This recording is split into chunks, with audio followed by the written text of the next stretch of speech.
खास लोगों के बीच में एक अलग पहचान। इन सभी तरह की रेस में हिस्सा लेने के बाद डेविड वापस नेवी सील आ चुका था।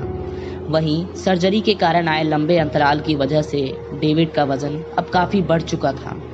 उसका वजन बढ़कर 120 किलो के आसपास पहुंच चुका था।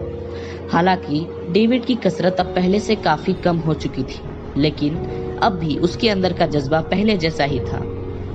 लेकिन नेवी में अब उसको ज्यादा शारीरिक रूप से सक्रिय रहने का मौका नहीं मिल रहा था, क्योंकि नेवी की केवल ट्रेनिंग ही मुश्किल थी। नौकरी लगने के बाद नेवी सील में जिंदगी इतनी मुश्किल नहीं थी। डेविड को यहाँ भी बहुत ज्यादा निराशा का सामना करना पड़ा, क्योंकि उसके साथी सैनिक कई बार उसके साथ भेदभाव भरा व्यवहार किया करते थे। डेविड को ये मालूम हो गया कि नेवी सील उसे और आगे बढ़ने का मौका नहीं देगी। इसी कारण डेविड धीरे धीरे सेना की बाकी शाखाओं और विशेष रूप से स्पेशल फोर्सेस के लिए तैयारी करने लगा, जिसमें डेविड की विशेष रुचि थी।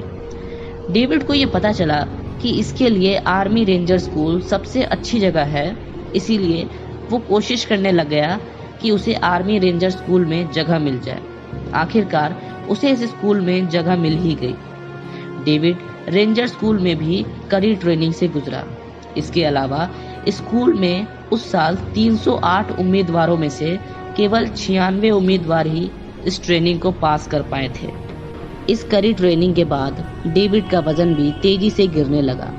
कुछ ही महीनों में डेविड का वजन 25 किलो गिर गया और वो बहुत कमजोर हो गया। लेकिन डेविड ने लीडरशिप अवार्ड के साथ रेंजर स्कूल को भी पास किया और यहाँ भी वो सबसे हटकर खड़ा हुआ। डेविड का मानना था कि भले ही आपको कोई देखे या ना देखे, लेकिन आप हमेशा ऐसा व्यवहार करें जैसे आप सबसे खास हैं। कंक्लूजन नंबर 9, आप अपने जीवन में वहां जाकर रुकना चाहते हैं जहां आपको सफलता और इज्जत मिले, लेकिन डेविड ये कहते हैं कि आपको हमेशा आगे बढ़ते रहना चाहिए। इस बात से कोई फर्क नहीं पड़ता कि आप कितने सफल हो चुके हैं। इस दुनिया में और भी बहुत कुछ ऐसी चीजें हैं जो आप कर सकते हैं, इसीलिए आप ज्यादा से ज्यादा चीजों को करने की कोशिश करिए। इसके लिए आपको बहुत ज्यादा इच्छा शक्ति चाहिए होगी।